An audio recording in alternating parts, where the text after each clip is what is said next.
jam hire mon bandiraɓe tedduɓe musidɓe sehilaɓe dingiral jamma bela Allah yurmo musidɗo men Jalli Siyafo ɗum kanko e dendagal maaji julɓe en garti ha hande jokkude ɗo deftere siire nde gonnoɗen e dow mum gurdam nulaɗo Allah sallllahu alayhi wa sallam nde musidɗo men Haruna Sy tawi en garino hande nulal ngal nulaɗo gueno yewnima windere nde yo garno to diina Allah de ɓe puɗɗima jabde ɓe kadi ne cali koye ɗum jiɗɗen jokkude so Allah jaɓi ɓe ko halfaɓe nani paami gonɗini halfuɓe ko saliɓe piile e lette e jeeguji gasara Mouhammad ara ɗo kaaba ɗo haala ko Allah wi ɓe jermino kula ɓe ɗurno gorno paladdade ina cifto ɓeɗo na kuɗamo ɓeyɗa ina ƴattomo ɓeyro ina beddomo ɗoɗe kono kankone o tampara arde wajade o wiɓe ɓe bolle puyɗe ɗe kaaƴe ɗi dawaɗi coofi e mumen jamɗeje ɗe wayluɓe mon tafi ɗum ina wawi nabde on walla lorlude on perte guite mon ɗe durne hakkillaji mon ɗi so ɗum ala ko jeygue paaɗon onone majji foof ɓe mbiyamo so wonko guenoma wawi yo hel asamanuji e koye amen Mouhammadou wiyaɓe horo keppe ɓe purƴina ɓe hen bettamo omo juula ndufa e makko ko itti jinde ko gitti e jinde walla cowdiri Walid ɓi Mugira meeɗi hay yebbude e dande makko tawi omo juula so wonano ballal Allah e wondemo kolaɗo guila e law wondemo ɓi moƴƴuɓe wuuro ngo kadi Aboubacry ko joom yimɓe ha tengti kadi e korsa e darde Abou Dalib e Hadija joom jawdi e peeje moƴƴe e kulaɗo kersaɗo tawanno ɓe lijirimo guila nane kono e o sifa wardemo ko fitinaji ɗi jofata ko pusgu wuuro ngo ko noon dey omona jiiɓa rendo hay koreji makko ɗi natani e won diine nana dejƴi ina ndenti jaɓata o waɗe mette kono ɗaccani sanamuji mumen tawri taniraɓe mumen ɗi en paami o sifa kamniɗo hakkude keɓowo jamirojo gueno mo wawa lundade kalanteɗo ko haalata tawi ko haalata ko welani ɓe haalanta ɓe ɓe rewoɓe kuuje ɗe pewnani koye mumen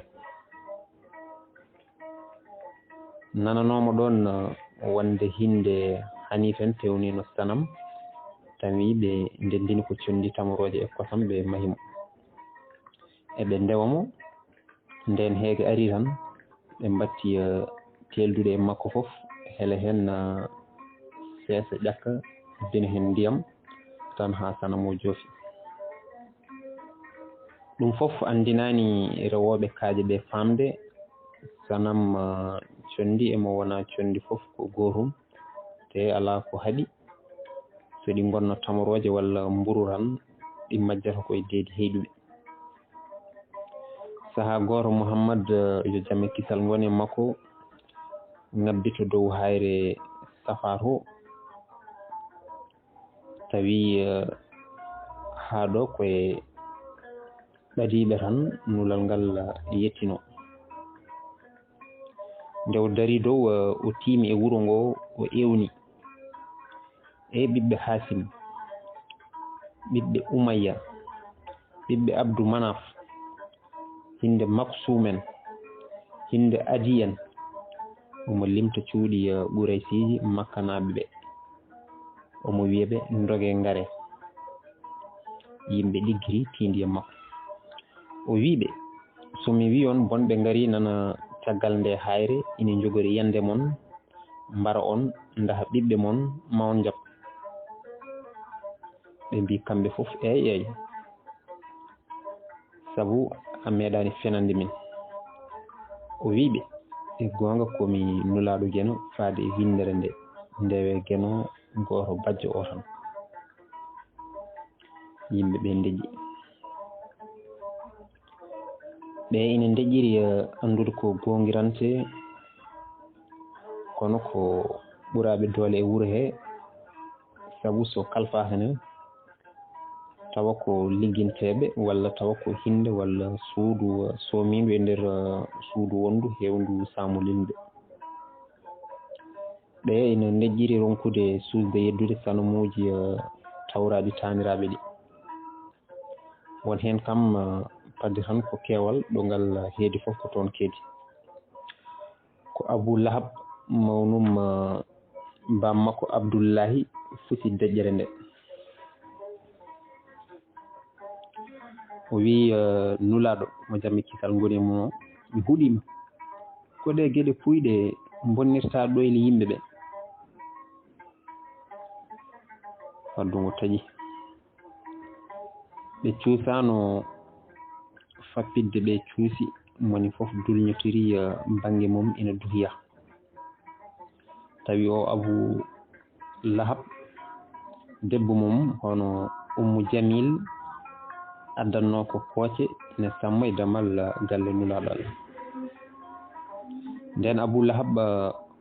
bonnirini ngal pottiral bannongal ɗamaw guenone yoftini nulaɗo mum e ɓuran. Abou Lahab ko ɓi galle mawɗo to e wona basɗo omo yakori e ɗen gueɗe fof. Allah wimo e simore 110 goɓire e inde Allah jurmotoɗo jafotoɗo yo pirtu juuɗe jawdi e ɓingu moƴƴagu Abou Lahab ɗiɗi ɗe fof hay kanko yo firtu. jawdi makko hay hunde nafatamo e kala ko faggi maw sume e jeyge lew lowtowe. hay debbo makko gaddannoɗo kooce e dande mum ɓoggol baaji. Allah gonɗi.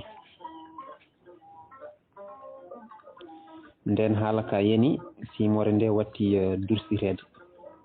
ko kayre tan yimɓe gurta aynaɓe yeeyoɓe gonɗinɓe gueno moni fof ɓeydi hulde e hulirde gueno ɗe cimoje kulɓiniɗe ɗe palta higalo e basɗo dimo e dimajo. Abou Lahab hawji Allah huuɗi ɗum kam e debbo mum. juuɗe ɗe wiya joori kos o wawatade hofde walla hoftude tellinde walla suudde. omo hawsa tan ko gasara e nder nokku makko.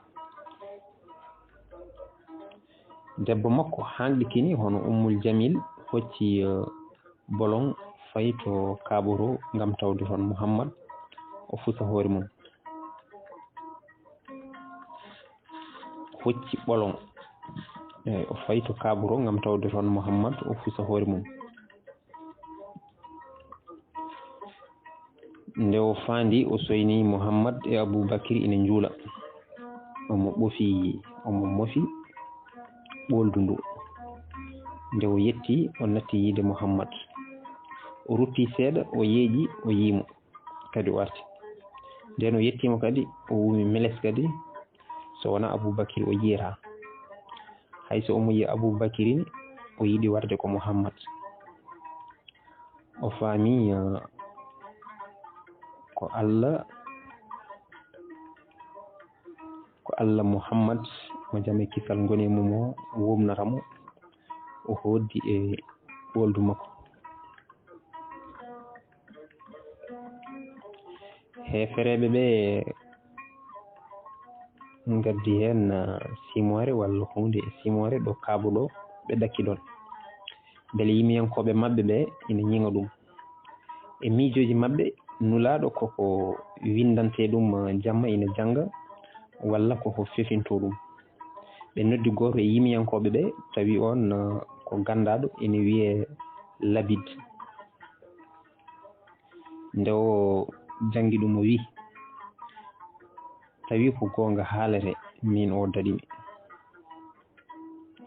te labid on ko kefero e wuro ngo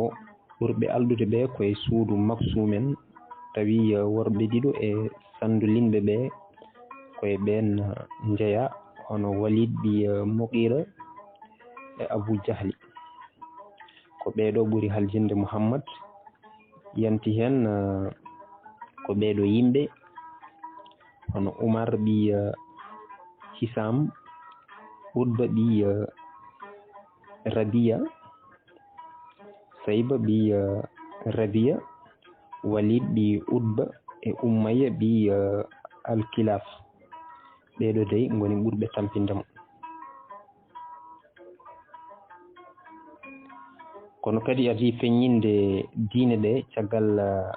Muhammad yo jamme kisal goni makko ɓeɗo Aboubakry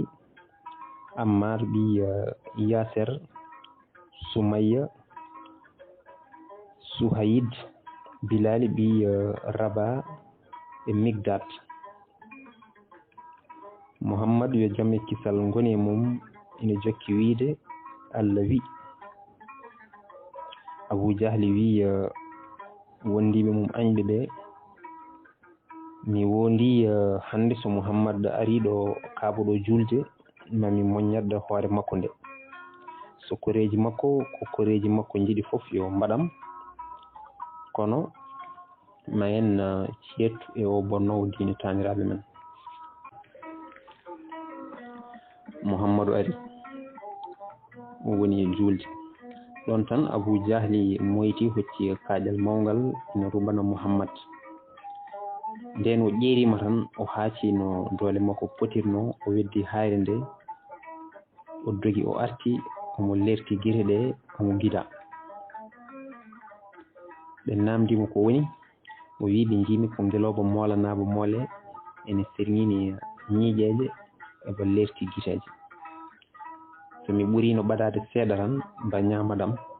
mi meeɗani yiide tagore wande ni nde nulaɗo Allah namda nde wiɓe ko Jibril so ɓadinoma tan o waranmo ɓe lorli kaaɓi wona tan yoɓe goppu diine taniraɓe mabɓe ɗe sinno ko ɗum tan ni ko jaam kono kamɓe kadi e maccuɓe mabɓe e rewɓe mabɓe ɓe foof poti e on Allah joguiɗo e basɗo poti ala leñol ala hinde ala suudu julɓe foof jiidi poti ɗum ɗo andanoko te fewnitaki ɗe wasde rewde sanam tanum taniraɓe mabɓe ko majjinaɓe nde ɓe mbi ko pefintoɗo ko janggata ko gueno wiɓe e suratu nagge e inde Allah jurmotoɗo jafotoɗo e heymon yimɓe ndewe jomon tagɗo on onon e adiɓe on ko noon keɓirton moƴƴere ko kanko waɗani on leydi ndi ko leeso to asamanuji ko to asaman ko tiba ko kanko tellinta toɓo ummorade e asaman o funniri ɗum kala mbadi ɓesnoje ngam wurnirde on hoto jiilanoɗemo wadde tolnodiɗo hono sanamuji mon ɗi caggal oɗon gandi ɗum ɗo foof so tawi oɗon jogui sikke eko min kuncani jiyaɗo amen o ko jeetoɗe wadde addude simore e nandude hen nodde seedeji mon ɗi hono sanamuji ɗi ndewoton gaga Allah ɗi so tawi oɗon gonɗi so tawi on donki te sikki ala on mbawata ɗum mukko keblanoɗe jeygue duncirtege yimɓe e kaaje fodanage yeddude Allah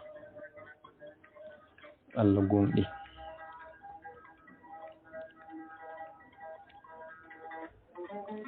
e o saaha wuuro ngo ina haaɗi rokko sanamuji ɗi mbatti yeweede nde wonno ɗi ngoni koye jertede sabu ɗi ngoni koye weññede hewɓe calimeɗi hay maccuɓe waɗi suusɓe feññinde salaare caliiɗi e jaɓgol jaɓi Allah Bilali ɗi Raba e Hamama koye ñaaki gadiɗi fidde lamɓe sandulinɓe ɓe jeeya iwdi makko wiyama ko gayi e Afrique to wiyete Éthiopie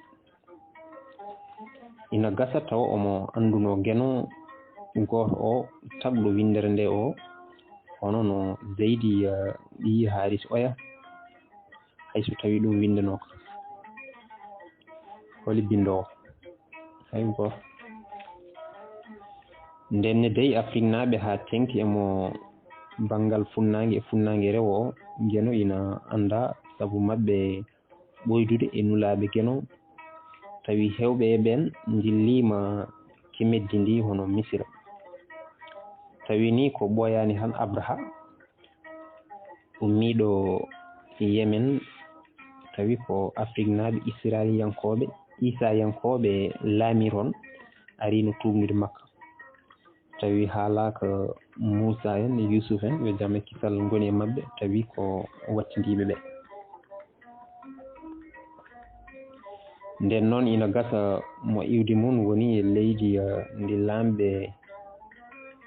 ndi lamɗo ɓen diine mawɗe ngoni tawa hayso rewani ɗe tawa feetere ina irino e nder mbordi ɓernde mum ala no wayra e o tuma halfima ko Umayya ɓi El Kilaf suudu juma en nde Bilal andiniɓe ko gonɗinɗo geno goto o ɓe kaɓɓimo ɓe parnimo ladde e on saaha komo nguli ɓuuri sattude muñgol ɓe lelnimo e leydi casdi ɓe mballodiri ɓe gaddi kaƴal ina ɓuura mbandu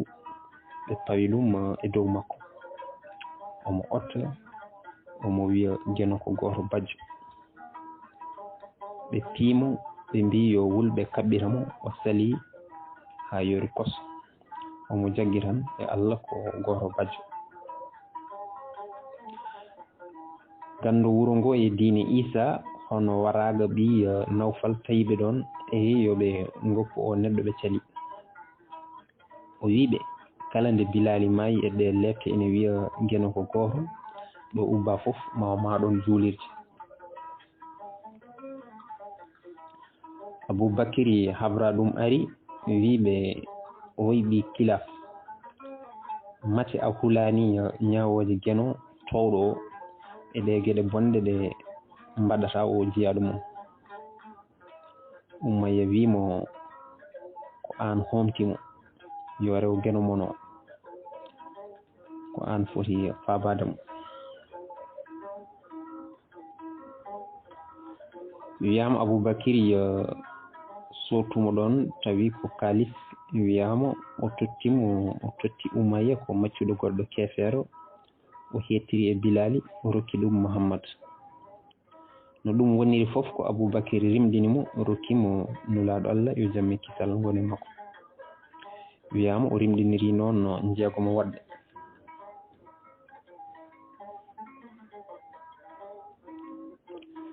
suudu Maksum enne ina jagguno maccuɓe mumen julɓe kaɓɓi ɗumen e nangue ina piya ɓen maccuɓe ko Ammar ɓi Yaser e bammum hono Yaser e yummakko hono Sumayya ɓe ɓorni Ammar mekeñe hono wutte jamdi ɓe lelnimo e leydi casdi jaw ha nguru makko ɓorti tewngu juɗi sabu nguliki fof dey ɓe calaki geno Abou Jahli ɓami mbangu o tiimi e debbo o wimo jabnuma diine Muhammadu ko sabu omo yonma o fiimo mbangu e ɓernde ko o Sumayya adi mayde sabu geno ko o debbo udditi damal ngal,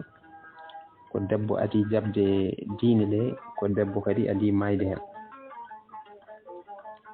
Jeyaɓe Allah hewɓe ko ni mayri, waɗi habbaɓe ñamata jarata ha maya sabu wasde wulde ko jabɓe gueno. Caggal ɗum waɗi wattuɓe wulde beele nguura. Allah wiɓe e simore 16 hono simore ñaaki, e inde Allah jurmotoɗo jaforoɗo o. Kala on jedditiɗo gueno caggal nde jaaɓi,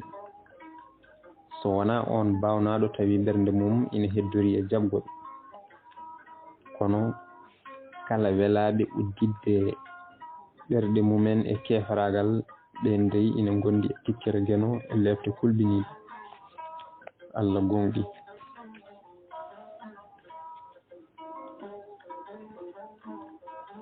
Ko ni gonka ka sifori. Landaji ɗi ko ɗiɗi, jabɓe Allah e lundiɓe. Jabɓe ɓe ina gona pecce ɗiɗi labtuɗe, ɓeɗo kulani cuuɗayi. ɓe ko jabɓe tawi ina kuuli halifaɓe mumen walla suudu mumen, walla kadi fulɓe feññinde feññikinade saabu basal mumen. Yedduɓe ɓe ina gona pecce tati, bandiko en e wonɓe ɓe jiiɗa woppude diine taniraɓe mumen, kono tawi ina korsini nulaɗo Allah o, ina ndeni ɗum. Ina e ɓen waɓe no Abu Dalib, Hamza e Abbas e ko way noon. ɓe ko bandiraɓe, kono koɓe cuuɗi ɓiɓɓe baaba. ɓeɗo ɓuri bonde, ko ɓe tan ni boni, tawi boneji ina kewno ko fati ardade suudu Allah ndu e ko nandi hen, gueɗe hajjuɗe walla ko way noon. Muhammad jame kisal goni e mum, wonde ɗum ko kañum ardoro hono e dow mabɓe itta aadaji foof, bonna julagu juletenogu e ɓe arannoɓe hijjore ina dondi ngaluji, ina jowna sanamuji ɗi, ɓe ngara ɓe mbaro ko hunde nde ɓamtataɓe to banggue kewgol jawdi e fiide rofolɓe maccuɓe rewɓe. ɓe to koɓe jaɓani saabu tuubani, kono ganda ko haadi ɗumen tuubde ina limte e añɓe Allah e pewjani, kadi ala ko diine ɗe bonnanta ɗumen haydara. boneji ɗi keewi, maccuɓe turti, ɓesguji peccima, tiile mbaɗi warforeji mbatti. Saad ɗi waggas heli hoore kefeero, o fi on ko gabgal ngeloba. Goo ƴiƴam kefeero rufi. Kala miskino telɗo tawi koye julɓe ɓe hefereɓe ɓe fi ɗum. Gorko goto ene wiye ar ɗam ina joguino galle to leegal safaru luɓi julɓe ɓe. ɓe mbatti fottidde toon eɓe jangga cimoje ɗe eɓe faccira ɗe. ina e ɗen cimoje cimore wiyetende niɓɓilgol nangue, 60 e inde Allah jurmotoɗo jaforoɗo o. So nangue ngue niɓɓiɗinama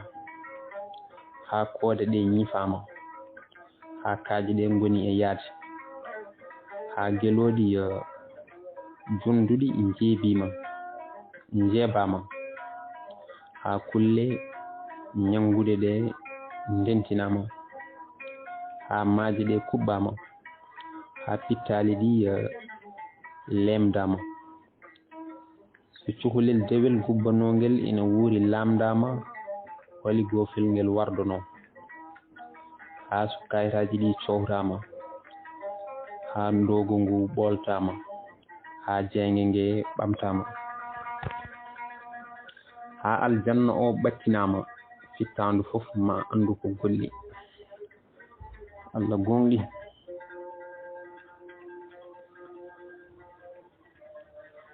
mawɓe añɓe ɓe hono hefreɓe ɓe noddimo Baru to batirdu maɓɓe gendiroro tawi ko taniɓe Ɓusay mano ɗum ɗo iwdi Ɓuraysi en fof ina pottira wonande joom duuɓi 4 ko famɗi fof ngam fellidde gueɗe mawɗe garande hinde nde ɗum woni Dar en Nadwa nde ɓe noddimo o nootiɓe dendagal sandulinɓe ɓe ina tawtorno bato ngu ko wayno Abu Jahli Abu Sufyan Utba Sayba Walid Utba ɓi Abu Muayyin Utba ɓi Abu Muayyidin Umayya ɓi Al-Kilaf ɓe mbiyamo an ka goto e amen te aɗana wiya ko Allah nulma aɗana tooña komin ndewata ko ala ka wiyani ɗum te aɗa andi leydi ɓurani leydi men ndi yorti ñaago gueno ma o yo dirtin ɗe kaaje e ɗe ceena o waɗana en ɗo calli e guese dañen ngaluuji ceerten e heege e juloyaade nguura nde ɓe deƴƴi e ɗen ñaagule ngaluuji nulaaɗo Allah wiiɓe addanimi ñaagaade Allah dañde ɗum ɗo walla ɗum ga ko Allah nulimi yomi yettin yimɓe diine goonga Allah noon ina ɓadi en ina nana ina jogii te ko moƴƴo so en njaɓimo ko wiyen ko en mbaɗi ko haɗi en ko en goppi ñaagoɗen mo ko jiɗɗen so jaɓi o rokko en so salima jokken e rewde mo ko kanko jeeyi en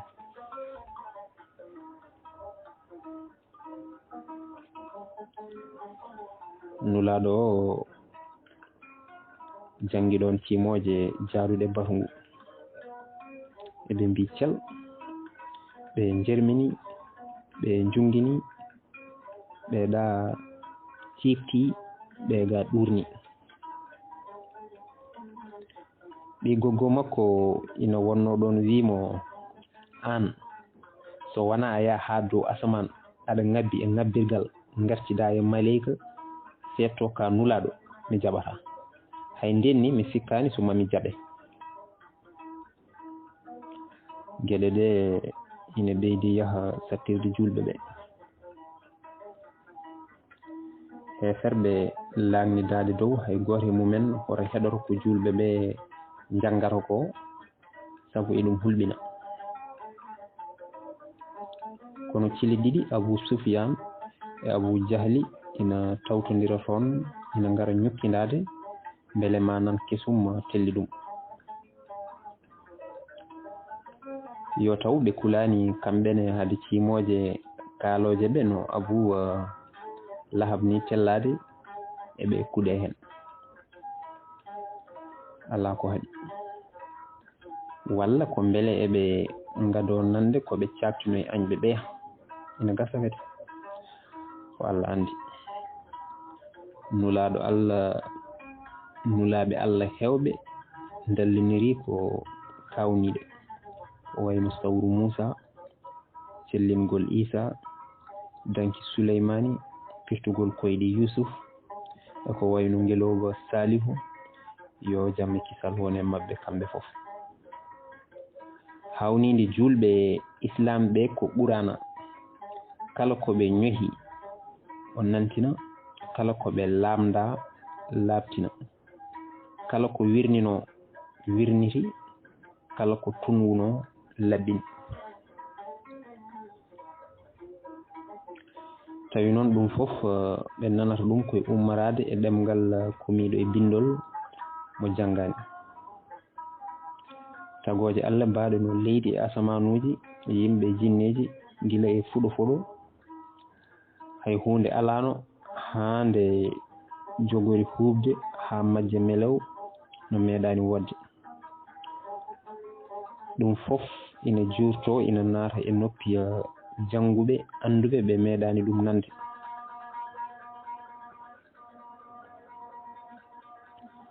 Abou Jahli ariino e Walid ɓi Mughira